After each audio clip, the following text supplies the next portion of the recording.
అయ్యా నేను పొందేలాగా నా కొరకు ప్రార్థన చేయమని వారు ఉంటే మీ కుడి చేయి పైకి ఎత్తండి. నేను చూస్తాలా, మీరు ఎత్తారో లేదో నాకు తెలియదు. యేసయ్య చూస్తున్నాడు మిమ్మల్ని. అయ్యా తీసుకోవాలనుకుంటున్నాను, నా కొరకు ప్రార్థన చేయండి అనేవారు మీ చేయి పైకి ఎత్తండి. ఎత్తిన వారు పులుగు ఎత్తండి.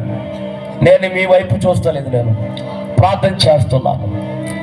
పరిశుద్ధుడైన మా తండ్రి, జీవాధిపతి అయిన దేవా, నీ పరిశుద్ధ పాదములు కొందనాలు నాయన.